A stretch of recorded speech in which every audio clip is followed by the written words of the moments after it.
సికింద్రాబాద్ బోనాలను పురస్కరించుకుని పలు ఆలయ నిర్వాహకులకు ఎమ్మెల్సీ బల్మూరి వెంకట్ ఆర్థిక సహాయం కింద చెక్కులను పంపిణీ చేశారు. ఉజ్జయిని మహంకాళి అమ్మవారి ఆలయంతో పాటు పలు ఆలయ నిర్వాహకులకు కోట నీలిమతో కలిసి చెక్కులను పంపిణీ చేశారు. అనంతరం కాంగ్రెస్ హయాంలో బోనాల వేడుకలు నగర వ్యాప్తంగా ఘనంగా జరుగుతున్నాయని ఆయన అన్నారు. సీఎం రేవంత్ రెడ్డి పాలనలో రాష్ట్ర వ్యాప్తంగా ప్రజలందరూ పండుగను వైభవంగా జరుపుకుంటున్నారని బల్మూరి వెంకట్ తెలిపారు.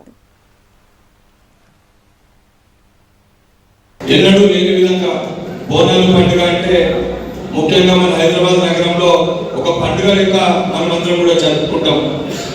ఈ యొక్క పండుగని ఏదైతే పండుగకి ముందే ప్రతి ఒక్కరు కూడా చెక్కులు అందజేయాలన్న ఉద్దేశంతో గతంలో ఎన్నడూ లేని విధంగా గతంలో బోనాల పండుగ అంటే కేవలం 2000 చెక్స్ మటుకే ఇస్తుండే మొత్తం బోనాలకు సంబంధించి. ఈనాడు 3450 చెక్కుల వారికి ప్రజాప్రభుత్వం ఏర్పడిన తర్వాత రెట్టింపు చెక్కులను చేసి ప్రతి ఒక్కరు కూడా ప్రతి గుడి దగ్గర కూడా ఎటువంటి సంఘటనలు జరగకుండా ఏదైతే క్యాబినెట్ స్టేటస్ అదేవిధంగా ఎమ్మెల్యేలు మంత్రులు స్వయంగా దీన్ని పర్యవేక్షిస్తూ ఏ చిన్న ఇష్యూస్ జరగకుండా ప్రతి టెంపుల్ దగ్గర లైట్లు ఏర్పాటు చేసి ప్రతి ఒక్కరు కూడా సౌకర్యాన్ని కల్పించాలని చెప్పి ప్రభుత్వం ఏ చిన్న సంఘటన జరగకుండా స్వయంగా ముఖ్యమంత్రి గారు ఎండోమెంట్ మినిస్టర్ గారు సూపర్వైజ్ చేస్తూ గత 2.5 సంవత్సరాలకి ఏ రకంగా ప్రతి ఏటా బోనాల పండుగ మనం జరుపుకుంటున్నాం మనం చూసినాం.